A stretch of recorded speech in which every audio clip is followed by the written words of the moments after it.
Hello everyone, नमस्ते सबैजनालाई। Welcome to my blog. आजको दिन देख्न सक्नुहुनेछ।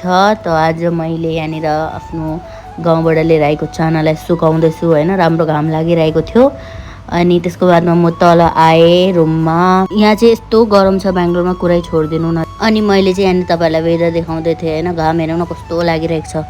अनि त्यसको बादमा चाहिँ हैन झन्डै लरे म टुई टुई टुई गर्दै भित्र जाँदैछु। त्यसको बादमा चाहिँ म हैन बाहिर निक्ले। सौदाहरू लिनु थियो हैन, चामल थिएन अनि चामल लिएर अनि यो फिङ्गर चिप्स पनि किनेर खाँदै टुई टुई टुई गराउँदै थिएँ हैन। कसको फेभरेट हो फिङ्गर चिप्स बताउनु होला। अनि हेर्नु न होल डे लाइट गइरहेको थियो अनि म चाहिँ यसरी बाहिर नै एकदम डुलिरहेको थिएँ, घुमिरहेको थिएँ हैन। हम्काउँदै बाहिर बसिरहेको थिएँ। त्यसको बादमा ट्याङ्कर मगायो हामीले हैन। पानी पनि थिएन, पानी नलमा पानी नकार्ने ट्याङ्कर गाडी मगाएर हामीले पानी भर्यो। अनि त्यसको बादमा खाना बनाउनुतर्फ लागेँ हैन। चना र आलुको सब्जी बनाएँ, खाएँ टन्न। त्यसको बादमा साफसफाइ गर्नु लागेँ हैन। हेर्नु न मैले यहाँ कस्तो मजाले साफसफाइ गर्दैछु। मजाले क्लिन गरेर सुत्नु मन पर्यो आज चाहिँ हैन। जङ्गल चल्यो अन्त चाहिँ त्यसको बादमा मैले निम्बु हालेर मजाले कडाईहरू धुँदै थिएँ।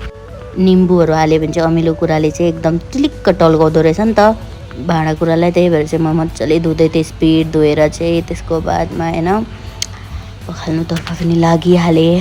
अनि यति बेला सम्झाइदिइहाल्छु, तपाईहरुले लाइक कमेन्ट शेयर सब्सक्राइब गर्नुभएको छैन भने च्यानललाई फलो गर्नुभएको छैन भने गरिहाल्नु छिटो छिटो। अनि तपाईहरुको जग्गातिर कस्तो छ मौसमहरू, वेदरहरू, त्यो पनि मलाई please let me know in the comment.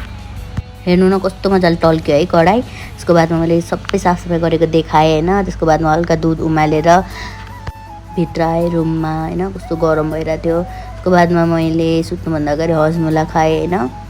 यो चाहिँ एकदम डाइजेसनको लागि राम्रो हुन्छ ग्यास हुने मान्छेहरूलाई, सो मैले पनि खाएँ हैन। त्यसको बादमा चाहिँ मजाले पानी पिएँ, देख्नुहुन्छ मजाले पानी पिए पछाडि चाहिँ मैले बोतल देखाउँदै थिएँ आफ्नो हैन। त्यसको बादमा चाहिँ मुख बिगार्दै थिएँ किनभने हजमोलाले अमिलो भयो पानी खाएको कारणले। यसको बादमा म चाहिँ सुत्नुको तर्फ लागेँ। बाई भनेर तपाईहरुलाई बाई।